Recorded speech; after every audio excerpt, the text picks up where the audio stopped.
Hey guys, and welcome back to another video on the RoBuilder YouTube channel. Today, I want to kind of go over the top 5 worst types of people to work for or to get commissioned from. Recently, my channel's been growing a little bit, and a lot of people have been asking me for commissions and asking when they should start doing commissions, and I'll have a video on that soon. But since everyone's wanting to start doing commission work and getting paid for their builds or whatever their skill is, I want to kind of warn you guys about a few things before you hop deep into that little market, okay? Now, I've done plenty of commissions in my time as a Roblox builder, and I've made, a good little penny.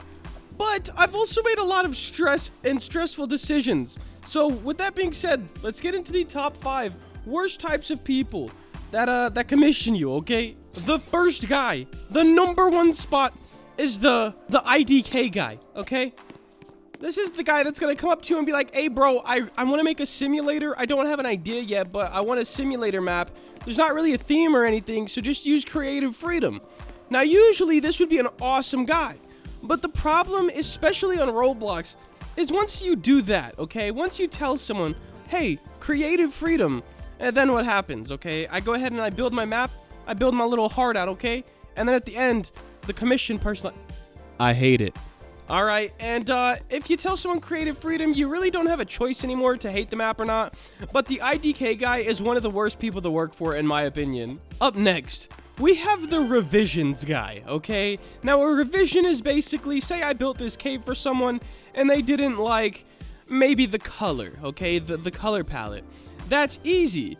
But the revision guy kind of goes above and beyond to make your life, well, a living hell. Let's be honest here. Now, before taking a commission, I would kind of tell people this beforehand. Of course, you could do revisions, but cap it off, because some people will just, work you till it's not worth it anymore. 80 different revisions, or they'll be like, hey, I want this, and this switched. You switch it, and then they're like, I liked how it was better before. And that's where the problem lies.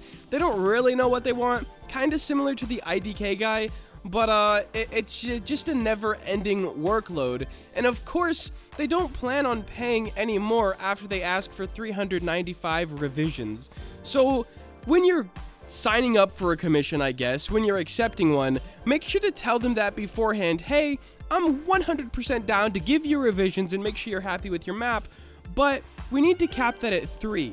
Because you can always ask for a list of things that they want revised, but when they tell you one thing at a time, it makes it feel like the commission takes forever, and then you're working for 8 hours instead of 2, because, you have to wait for their replies each time and everything like that. The revisions guy, at least the overboard revisions guy, is absolutely horrible. Up next, guys, we have the negotiator, okay?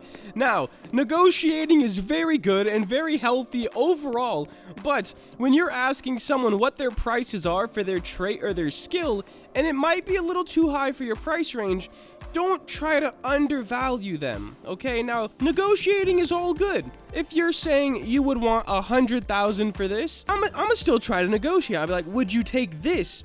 If they say no, you gotta accept it as a no. They value their time and their builds a bit more than you value it at this point in time. So, negotiating is good, but after they tell you no, bro, you can stop, all right? You can stop, because they need at least that much to think it's worth it for their time. That's all I really got to say about the negotiation guy, because it's a good thing, but it's only a good thing in moderation. Oh, up next, one of my least favorites, okay? The team create guy. All right, hear me out, guys.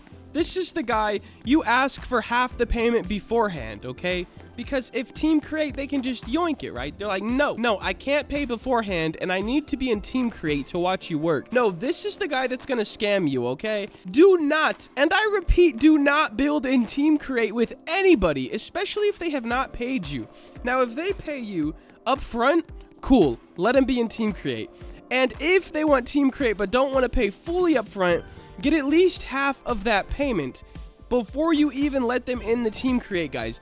The team create guy is super sus. Just the bane of existence, really. Like, hey, I want to commission you for $5,000. No, I've never gotten a commission for $5,000, and I probably wouldn't take it anyways because it'd be stressful. Anyways, let me commission you for $5,000, and I'll pay you after all the work is done, and I need to be in Team Create. Now, if you guys think that statement sounds awesome, well, you're in the wrong mindset. A lot of people on this platform, and really in the world in general, are out to get the easiest money they can, and if they can scam people, well, they do. So don't work with the Team Create guy, unless you get at least half your money up front. Now, the last but not least is a personal one that has happened to me quite a bit, and it happened once on a very big scale. So I was working on about a $300 commission. It's a 1,000 by 1,000 map, which is pretty massive considering most simulators are only 300 by 300, and it was great. It was all going good. This was still kind of early in my commission career, so, you know, I didn't really have all the tips of the trades behind me. And, you know, without knowing everything, looking back, I could see an easy way to avoid this. Always ask for half the money up front. But basically, I had this commission for a map that was 1,000 by 1,000, and the guy said, yeah, I'll pay afterwards, I'll get paid on this day. He didn't say I'll get paid afterwards. He was like, I get paid on this day, I can pay you then. And I was like, bet. Now, the day I finished the map, and it was way worse if you want me to get into the story, it started out as a 500 by 500 map, and then he wanted it bigger. Keep in mind, I never received any payment for even that yet, so that was a red flag looking back at it. But it started out as a 500 by 500, then he wanted bigger. So he said 1,000 by 1,000. And then the day I finished the map, he said his brother died. Which, if that did happen, I'm sorry. But then he said, I don't want to pay for it anymore because I was only building this game for my brother. But in the commission thing, when he was like, hey, I'm looking for a builder for my new game, I'm trying to make a lot of money, he never said anything about his brother. Okay, so the excuse guy, now if this is a true story and your brother is actually gone now, my dearest condolences, I'm sorry for your loss, but it seemed pretty sus to me. So this guy, the excuse guy, he's not really too great. Because if you can't really expose him, you can't really do anything, you can't say, hey, this guy didn't pay me, because if it is true, well, then you look like, you know, a dick. But the excuse guy, at least in my case, has never had a valid excuse. And they'll make you work, and then when it comes time to paying, they're just like, hey, I don't want it anymore. Now, yikes, that's a big hurt because you worked very hard on it, and now it's just there, no one wants it, and it's a waste of your time. So those are my top 5 worst types of people to work with or work for, get commissioned by, however you want to say it. If you guys agree with any of these or have any of your own, leave them in the comments below. But that is going to wrap up today's video. If you did enjoy and you want to see more, make sure to like, comment, and subscribe. Have a great day. Later.